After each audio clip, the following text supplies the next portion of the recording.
Attention. A series of events has led to the disappearance of a red 2006 Audi A3.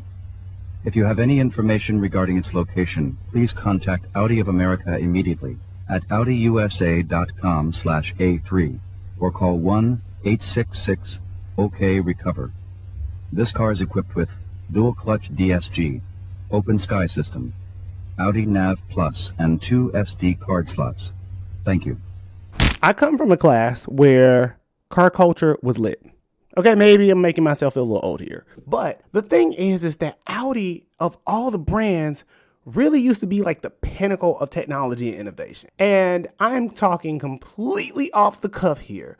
But what the happened to Audi? What's up, guys? My name is Chris, and welcome to The Breakdown, where we talk about everything cars, news, and reviews. If you're new to the channel, welcome as always. And if you're not, welcome back. So I really love Volkswagen to a certain extent. Okay, I'll be honest. I like the GTI and the Golf R.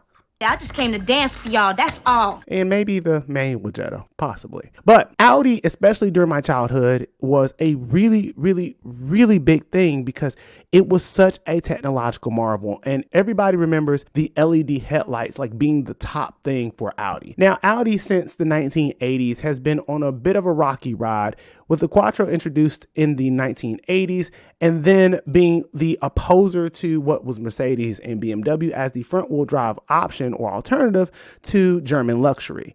And with the exception of that controversy that happened with the Audi 5000, Audi has been a relatively afterthought with the exception of a few cars like the A6. But ever since the early 2000s, there was a re-insurgence of Audi. I don't know what happened. I don't know who the designer was. I didn't do that much research in this particular video. But what I realized was that the Audis in the early 2000s had much more to say than the Audis of today. If you really think about Audi in a sense of who they are, in many cases, you almost come back to the Q5, which is their bestseller. We don't think about the A3, the A4, even the A8 W12 was one of my cars that I really almost had to have as an adult. Mind you, I drive a Honda Civic, but that's besides the point. And I don't get that same magic today of Audi that I used to get back in the early 2000s. And in this video, we'll be talking about that. So with that being said, in this video, we'll be talking about Audi, their mild identity crisis, because I like to talk about those. But more importantly, what happened to them and can they rebrand and come back with a vengeance? With that being said, stick around and stay tuned because you are now watching The Breakdown.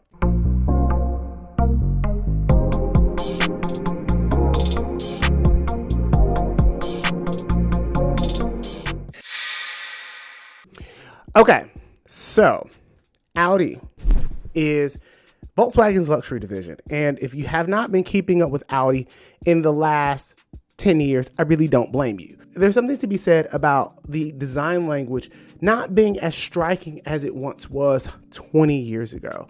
Now, I won't go too brief into the history, but Audi has been a thing roughly since the early 1900s, and then later joining the Auto Union in 1932, and then post-World War II, they were kind of, hidden in the shadows from Volkswagen. They were like their secret girlfriend or boyfriend, whatever you might be into that day. So the idea of a luxury Volkswagen for many people was unthought of up until the 60s, where Volkswagen reintroduced Audi.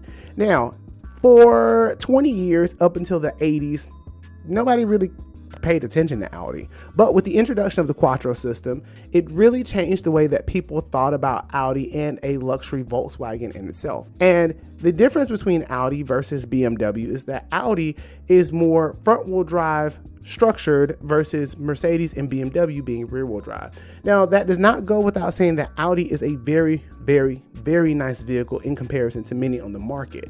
And they offer a lot of technology as opposed to many other car companies that really make you kind of really push you in your wallet to get that kind of technology at a more affordable price. And of course, you know that Volkswagen always offers you a lot of power and performance in whatever they do, and is not afraid to experiment with different things, different engine choices. One of them being the Phaeton, which is, relatively speaking, probably one of the most ingenious designs that Volkswagen has ever produced. It was essentially a Bentley in the Volkswagen skin. But Audi, as a luxury brand, especially during the early 2000s, less that CVT that was in the A6, which I still don't understand why they did that. The Audi brand in the early 2000s, probably 2005 onward with the introduction of the R8, was something to be marveled at. It was something about those wraparound LED lights.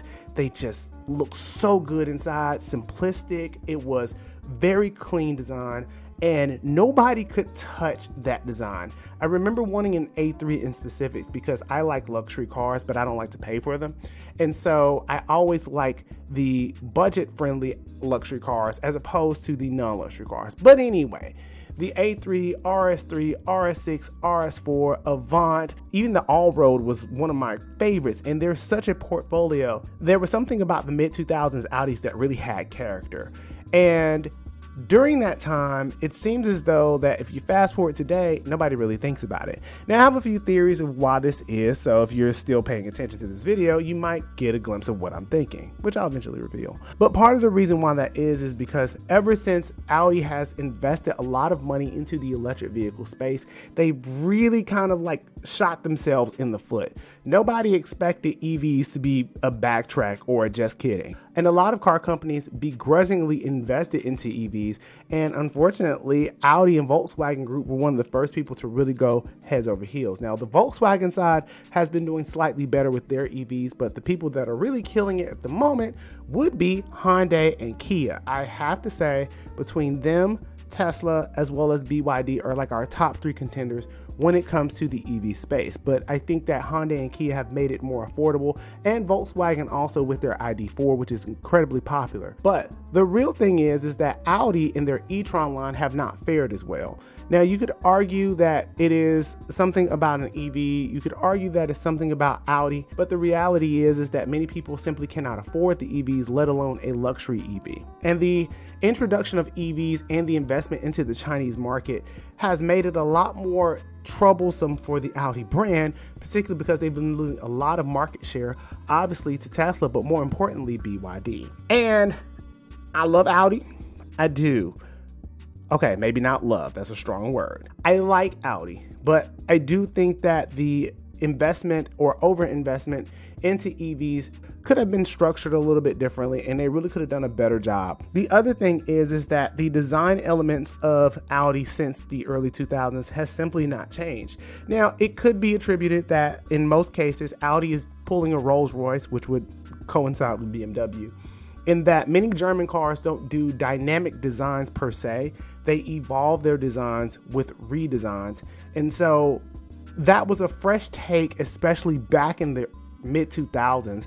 But now, where you have so many different car companies that are really showing what they've got in terms of design, style, and cues, especially in the world of boring SUVs, Audi has almost floated to the back. And not to say that they aren't nice, but there's nothing exciting about them. Jalopnik did an article explaining this, and pretty much the consensus was that there is no real reason to buy an Audi simply because it doesn't really offer anything different or special about it in comparison to luxury brands today, especially with the advent of Tesla and many other car makers that have really shown that they're capable of making luxury appointments without necessarily the luxury price. Now, the last thing that I think is probably the biggest point for Audi, and really where their real struggle is that their marketing just went south somewhere. I don't know. It's like the commercials back then were prevalent. And maybe I was a little more invested into the culture, so I really remember what they were talking about back then. But it seems as though nobody talks about the R8. Even the RS6 Avant, when it came out, I was super excited, but I knew we could not afford that shit. I knew. And it was like the forbidden fruit for Audi to bring that over there. And I maybe feel like it's a last ditch effort. And Audi isn't going anywhere. I'm not saying that they're not going to make it anytime soon, but it feels as though that nobody really gets excited for Audi anymore. Now, in all fairness, we don't really get excited about Mercedes anymore, Lexus anymore, Acura anymore. We don't get excited about Cadillac or definitely Lincoln. And it could be a thing to say that luxury brands as a whole are dying. Mercedes has been struggling to really keep their legacy alive, particularly because a lot of their cars, with the exception of a few, especially since they dropped that V8, that was like a real problem for a lot of people. Of course, social media, I feel like, has diluted a lot of the way that we perceive these luxury brands, because they used to be something to aspire for. Now it's just rich. Like, I mean, I'm just going to say it. I do think that Audi has a leg to stand on in that they are the alternative. And many people who drive, whether it be the Q3, Q5, Q7, S7, RS7, RS6, whatever you want to call it, they are a lot more advantageous in the idea of providing all-wheel drive, a lot more technological innovations, but tech is not a savior anymore. Many cars come with tech now. The cheapest cars, even a Mitsubishi, comes with some form or modicum of tech. And now it is not as exciting as it once is. And I think for Audi to be able to be more competitive along the lines of both Mercedes and BMW, they have to not only create more affordable offerings, but more importantly, they have to give more bang for your buck. And what that looks like could be more mechanical than electrical. And I think that as long as companies continue to focus on the technological space of cars rather than the car itself and the driving dynamics as well as the price, the cars alongside the luxury cars as well as the regular cars will continue to dwindle in popularity, even though it's something of necessity. But I do think that if Audi can find a way to make cars more exciting and to get the car culture talking again, I do think that they will be more well suited to get more sales and more market share. But even though that was a mouthful, you guys leave me a comment below and let me know how you feel about Audi's design language.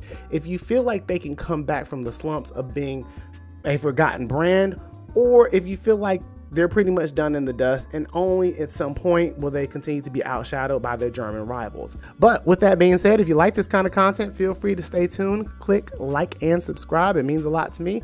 And until the next video, I will see you guys later.